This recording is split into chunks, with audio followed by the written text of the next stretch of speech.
Hey guys, what's going on? Welcome to another edition of Walking Dead Snack Bites, and now we're going to talk about the moment between Daryl and Rick.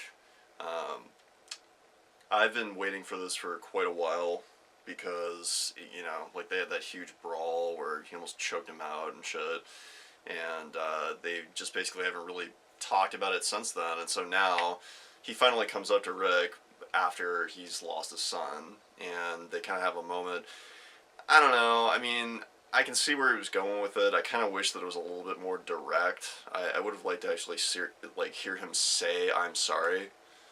I think Daryl was working up to it, and given that his lead in with the conversations about who they've lost and why he was explaining why he did what he did, he doesn't bring up Carl, which, if he hadn't, run a truck into the sanctuary, which ultimately led to them showing up at Alexandria, he would have been talking about Carl, right?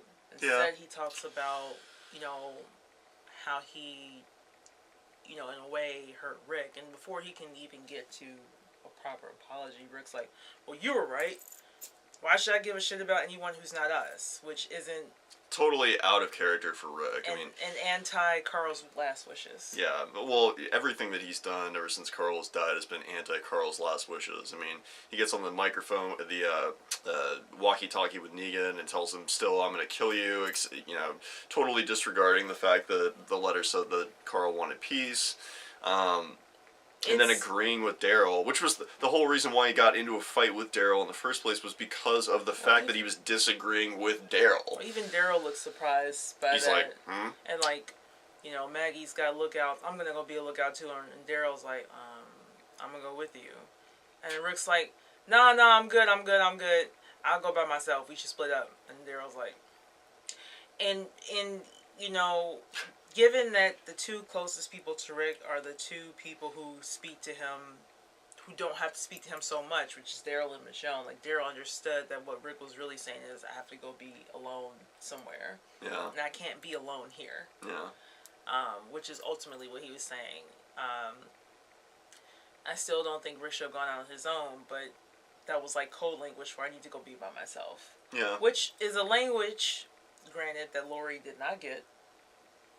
Daryl gets it. Like, he gets what Rick was trying to say. And I think Rick has a lot of unresolved issues, not just with Carl's death, but what Carl left behind, which includes a letter to Negan. And that's still working on him. Like, so he's hugging his child, who he believes is shamed. And then his son, his only son, leaves a letter behind for his mortal enemy. So he has a lot of shit to work through. And he doesn't know how to do it. He can't get there. The look on Daryl's face when Rick is like, oh yeah, well, he's like, we've got to get everybody together, and here's the plan, and blah blah, and then it just like cuts to Daryl looking at him like, I don't think that's such a good idea. And he doesn't really, he's a man of few words, obviously, so he doesn't like verbalize it and say like, probably shouldn't, but you can just tell based on the look on his face, like, dude, come on, that's a terrible idea right now. Like, your son just died. Like, you need to chill. Like, you haven't slept in days, blah blah blah. And then at the end, when Rick is like, I'm okay, like, infers the whole reason the conversation is even happening in the first place. Well, then he responds to Daryl's unspoken question of, no, you're not. And then he's like, well, I'll be okay. I'll be okay. Yeah, kind of like downgrades it. Nobody's okay right now, including Rick. Especially not Rick. Yeah, especially not Rick. He's the least okay. He is far from being okay. Well, and again, it's not just Carl's death that's burdening him. It's what Carl had to say before he left. Yeah.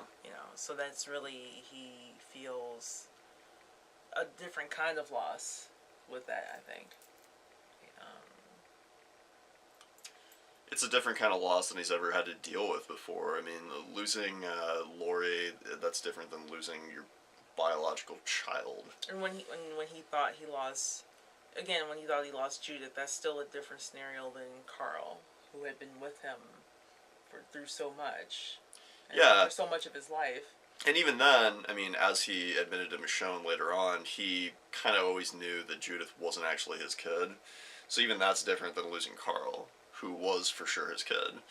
So this is like a totally new level of grief that he's never really been through before, and everybody's sort of like walking on eggshells around him. And he's probably also grappling with the fact that he can't be who, like how Carl grappled with. I don't. He says to Michonne in season 4, I can't be who he wants me to be. I'm just a monster, right?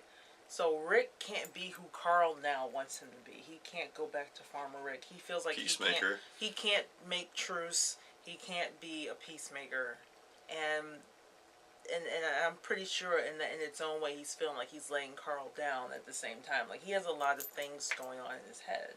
Like I lost my son. My son wants me to be someone who I feel I can't. My son said some of his last goodbyes to my mortal enemy. Like what the fuck? Oof. My son died saving a guy who I had the opportunity to save and didn't. My son died when I was out elsewhere doing something else. So he has all of these things weighing down on him. And It's an ugly situation. It's the worst. It's the worst. I'm glad that like Daryl and Rick are on the same page again. I mean, I think everybody didn't really like seeing them have their bro fight and being on opposite sides of the argument. It's good that they're aligned again, and it's good to see that Daryl understands his needs and is like at least trying to be sensitive to them. We'll have to see what happens next. Anything more about Daryl and Rick? If you guys like our content, make sure to subscribe up here in the corner. Also check out our social channels, which will be on the screen right here. And check out the brand new blog, thelivingroomshown.com. As always, thank you guys so much for watching, and we'll talk to you next time. Bye-bye.